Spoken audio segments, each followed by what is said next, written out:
Health Advocate şirkəti üzərindən olacaq və bilirsiniz ki, bu şirkət məhz tibb işçilərinin, tibb sahəsində çalışan həkimlərin, daha doğrusu onların hüquqi yardım məsələsinə əsasən istiqamətlənir və biz də bu mövzunu əsas götürmüşük. Yenidən qonağımız məhz Health Advocate şirkətindəndir və tibb işçilərinə hansı hüquqi yardımlar göstərilir və həkimlərin hüquqlarının qorunması məsələsini biz bugünkü efirimizdə müzakirə edəcəyik və Health Advocate şirkətinin hüquqşünası Orxan Zeynalov bizimlə bərabərdir. Orxan müəllim, xoş gəlib, səfalar gətirmisiniz. Health Advocate şirkəti üzərindən sizin hansı xidməti işlərlə bağlı soruşaq ki, Health Advocate şirkəti tibb işçilərinə hansı formada hüquqi yardımlar göstərir və bunun nəticəsində tibb işçisi, həkim nə əldə edir?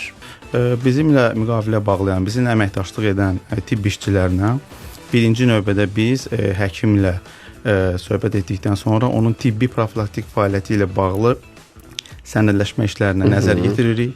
Əgər həkimin tibbi profilaktik fəaliyyəti ilə bağlı sənədləri, müqavilələri varsa, onları hüquqi diaqnostik edirik.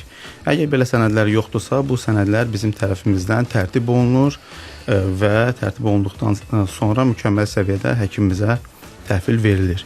Burada həkimin hüquqları, vəzifələri, pasientlə onlar arasında olan münasibətlər, risklər və s. nəzərdə tutulur.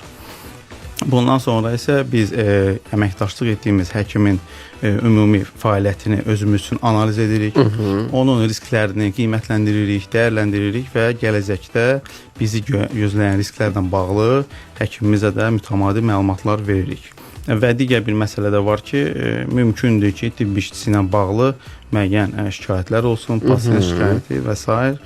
Bu hallarda da əks şikayət də ola bilir. Bəli, təbii ki, tibb sahəsi də özü bir xidmət sahəsidir. Bəli. Daimi olaraq fiziki şəxslərə xidmət göstərilir və kimsə bu xidmətdən narazı qala bilər, kimsə əsassız şikayət və s. edə bilər.